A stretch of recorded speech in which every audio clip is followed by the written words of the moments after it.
And now it's time for the Insiders with Chuck Chvala and Scott Jensen, sponsored by the Wisconsin Counties Association and Michael Best Strategies.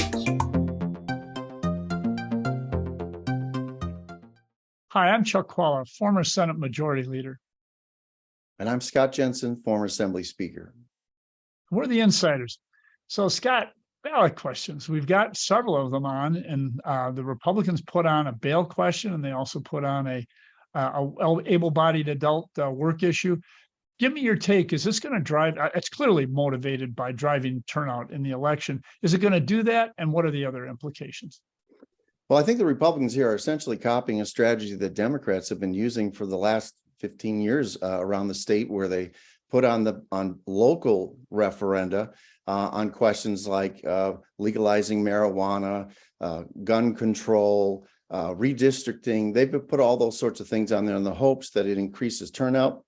And sometimes they have been able to do it. They find an issue that may spark turnout among college students or among other groups of people who don't historically vote. So that's the purpose for what they've done. I think the Republicans, to some extent, are doing the same thing here, though. In the case of the essentially ending the present bail system in Wisconsin, where bail is determined based upon your likelihood of showing up for court hearings or running, versus one which says that you can set bail based upon the danger the individual provides to society, then I think that one is sort of above that. I think there's some emotion there that voters will feel with the Waukesha Christmas parade trial echoing in the background.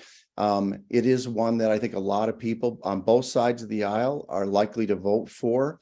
And it got a bipartisan vote in the legislature both times it went through. So I think that's likely to pass. I think it will change a policy that should have been, that is needed to be changed.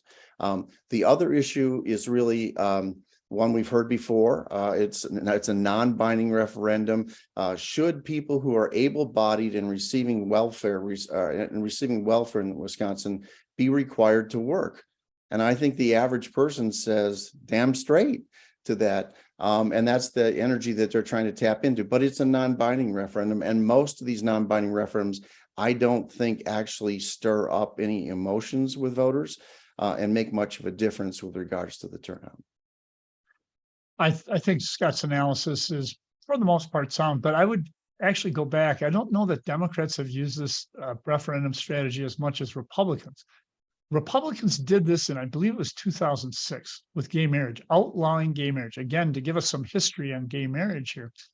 They're at that time wildly unpopular, and they figured they'd get 60% of the voter. And by the way, they did.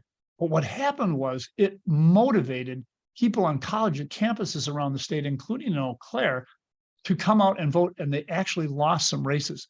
In fact, I'll never forget Russ Decker, a colleague of mine who is a Senate Majority Leader, said to Republicans, hey, would you like to put that referendum back in the ballot again? And they said, no, no, no, because they realized they had won the big picture of 60%, but it did not help them on the important races.